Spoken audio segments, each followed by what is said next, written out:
చాలా ఈజీగా జరిగిపోయే basic immigration ని మళ్ళీ వీసా ఇంటర్వ్యూ లాగా ఈ లాస్ట్ 1 వీక్ నుంచి ఎందుకని స్ట్రిక్ట్ చెక్స్ అనేది కండక్ట్ చేస్తూ ఉన్నారు. బీ వెరీ జెన్యూన్, అబద్ధం చెప్పొద్దు.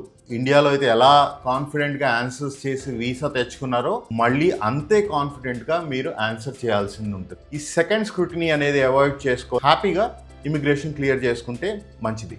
Hello everyone, welcome back to my channel. Thank you so much for supporting me and watching my videos. ఈ వీడియోలో బేసిక్ ఇమిగ్రేషన్ చెక్స్ ఎలా జరుగుతాయి, అలాగే ఈ customs and border protection officers ఎవరైతే ఉంటారో వాళ్ళు అసలు ఈ ఇంటర్వ్యూస్ని ఎలా తీసుకుంటారు అండ్ ఈ లాస్ట్ 1 వీక్ నుంచి ఎందుకని స్ట్రిక్ట్ చెక్స్ అనేది కండక్ట్ చేస్తూ ఉన్నారు, అలాగే కొన్ని క్వశ్చన్స్ అండ్ టిప్స్ గురించి ఈ వీడియోలో నేను మీకు చెప్తాను. బేసిక్ ఇమిగ్రేషన్ ప్రాసెస్లో అయితే అక్కడ క్యూలో నుంచుంటారు. మీ టర్న్ రాగానే మీ పాస్పోర్ట్ అండ్ I-20 తీసుకొని చెక్ చేసి ఒక 2-3 బేసిక్ క్వశ్చన్స్, మీరు యూఎస్ ఎందుకు వస్తున్నారు, ఏ యూనివర్సిటీకి వెళ్తున్నారు లాంటి క్వశ్చన్స్ అడిగి స్టాంప్ వేసి మిమ్మల్ని హ్యాపీగా వెళ్ళిపోమని చెప్తారు. ఈ లాస్ట్ 1 వీక్ నుంచి ఏం జరుగుతుందంటే more number of students are being referred for the second check.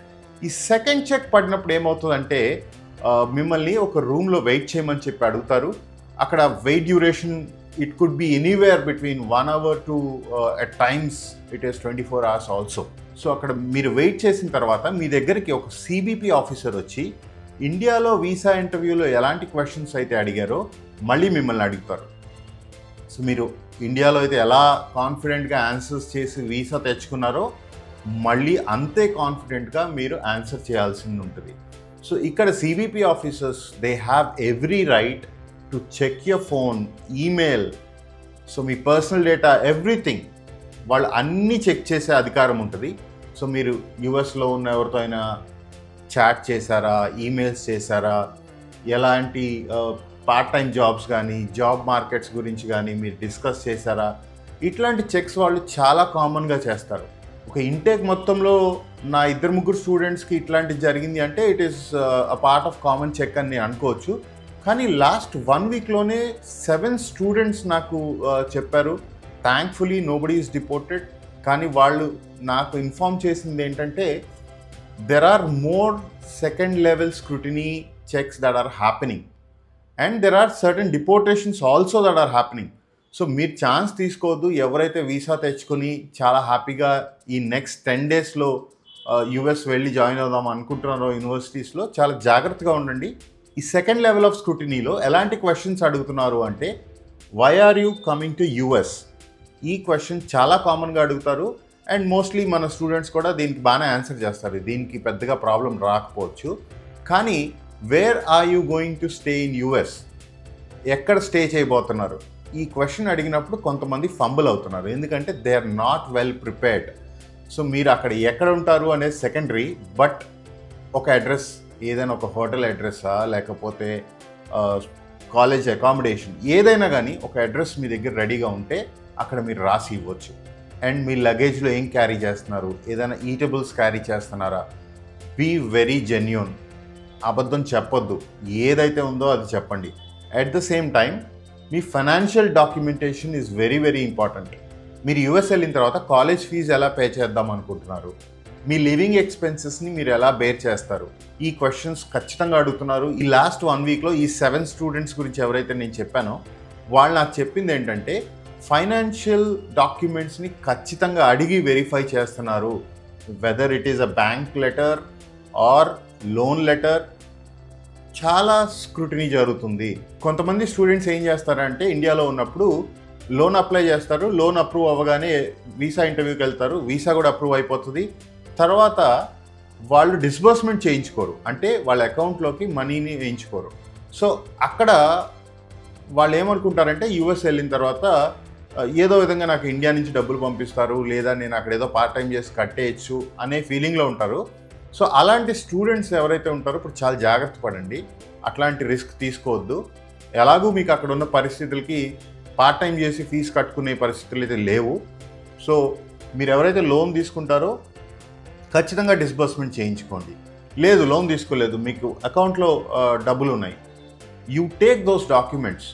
మీకు అక్కడ అడిగితే you have to show those documents. కుదిరితే ఇంటర్నెట్ బ్యాంకింగ్ లాగిన్ అయ్యి బ్యాలెన్స్ కూడా చూపించగలిగితే ఇంకా బెటర్.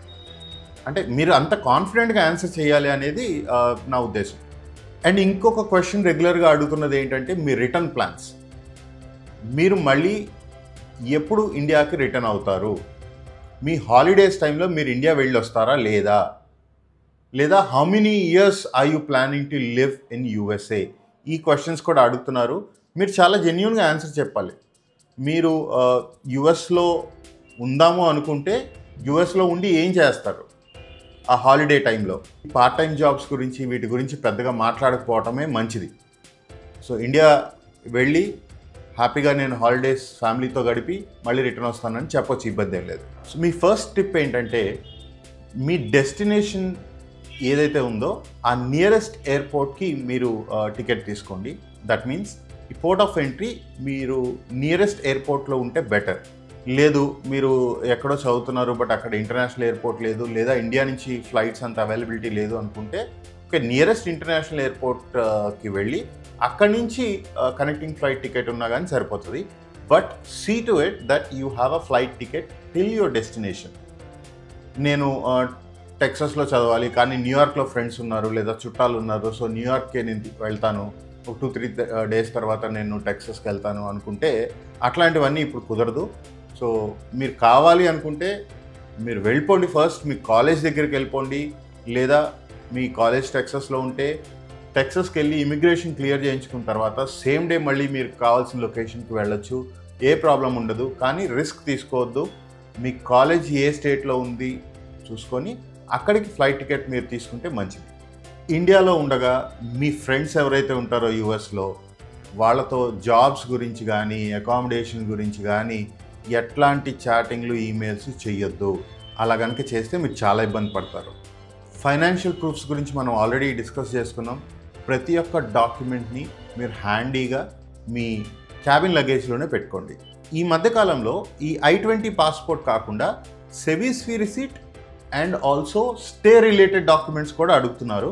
సో మీరు కనుక హోటల్లో స్టే చేస్తానని చెప్తే ఆ హోటల్ రిలేటెడ్ బుకింగ్ అడగొచ్చు. So please plan accordingly. Orientation ఎప్పుడు అని కూడా అడుగుతున్నారు. సో ఆ డీటెయిల్స్ అనేది మీరు గుర్తుపెట్టుకోవాలి. అడిగినప్పుడు ఆ ఓరియంటేషన్ డీటెయిల్స్ కూడా చాలా క్లియర్గా వాళ్ళకి చెప్పాలి. సో ఈ సెకండ్ స్క్రూటినీ పడినప్పుడు చాలా కాన్ఫిడెంట్గా, ప్యానిక్ అవ్వకుండా, ఇండియాలో ఉన్నప్పుడు వీసా ఇంటర్వ్యూలో ఎలా అయితే మీరు కాన్ఫిడెంట్గా ఆన్సర్ చేసి వీసా తెచ్చుకున్నారో అలాగే ఆన్సర్స్ చెప్పండి. చాలా టఫ్ అనుకునే వీసా ఇంటర్వ్యూని మనం క్రాక్ చేయగలిగినప్పుడు ఇది ఎందుకు మనం చేయలేము, మన దగ్గర అంతా జెన్యూన్ ఇన్ఫర్మేషన్ ఉంది అని బిలీవ్ చేసి మీరు చాలా కాన్ఫిడెంట్గా ఆన్సర్ చేయగలిగితే మీరు ఎలాంటి ప్రాబ్లమ్స్ ఫేస్ చేయరు. ఎలాంటి స్క్రూటినీ జరిగినా కూడా మీరు చాలా హ్యాపీగా దాన్ని ఓవర్కమ్ చేయగలుగుతారు. అలా కాకుండా 2 hours వెయిట్ చేసి 3 hours 4 hours పక్కన ఏదో జరుగుతుందని అవన్నీ కనుక మీరు మైండ్లో పెట్టుకుని మీరు ప్యానిక్ అయితే మీరు కాన్ఫిడెంట్గా ఆన్సర్స్ చెప్పలేకపోతే వాళ్ళు డిపోర్ట్ చేసే అవకాశం ఉంటుంది. డిపోర్ట్ చేసినప్పుడు మనం తిరిగి క్వశ్చన్ చేయొచ్చా అంటే as per rule yes, you can ask ఎందుకు అని. But end of the day it is their decision. వాళ్ళతో గొడవపడి దాన్ని ఓవర్టర్న్ చేసుకునే అంత సీన్ అయితే ఉండదు. సో జాగ్రత్త పడండి, కాన్ఫిడెంట్గా ఆన్సర్ చేయండి, డోంట్ టేక్ ఎనీ రిస్క్. మీరు స్టూడెంట్స్ గ్రూప్గా వెళ్తే కనుక చాలా జాగ్రత్తగా ఉండండి. ఇమిగ్రేషన్ జరిగే దగ్గర మీరు క్వైట్గా ఉండండి. మీ సరదా జోక్స్ కానీ ఏదైనా కానీ ఆ ఇమిగ్రేషన్ అయిపోయిన తర్వాత చూసుకోండి. అక్కడ మాత్రం అట్లాంటి ఏం చేయొద్దు. ఎందుకంటే కొంతమందిని మీరు గ్రూప్గా వచ్చారా, వస్తే వాళ్ళందరూ ఏ యూనివర్సిటీకి వెళ్తున్నారు అని చెక్ చేసే అవకాశం కూడా ఉంటుంది. So let's try to avoid everything that is risky. చాలా ఈజీగా జరిగిపోయే బేసిక్ ఇమిగ్రేషన్ని ఈ లాస్ట్ 1 week నుంచి మళ్ళీ వీసా ఇంటర్వ్యూ లాగా స్క్రూటినీ జరుగుతుంది, which is sad, but that's a reality. మీరు వీసా ఇంటర్వ్యూకి ఎంతైతే ప్రిపేర్డ్గా వెళ్ళి కాన్ఫిడెంట్గా మీరు వీసా తెచ్చుకున్నారో ఈ ఇమిగ్రేషన్ కూడా అంతే కాన్ఫిడెంట్గా ఉండి అడిగిన క్వశ్చన్స్కి మీరు ఆన్సర్ చేసి ఈ సెకండ్ స్క్రూటినీ అనేది అవాయిడ్ చేసుకొని హ్యాపీగా ఇమిగ్రేషన్ క్లియర్ చేసుకుంటే మంచిది. That's all for today. Thank you so much for watching. Please like this video, share and also subscribe. Thank you.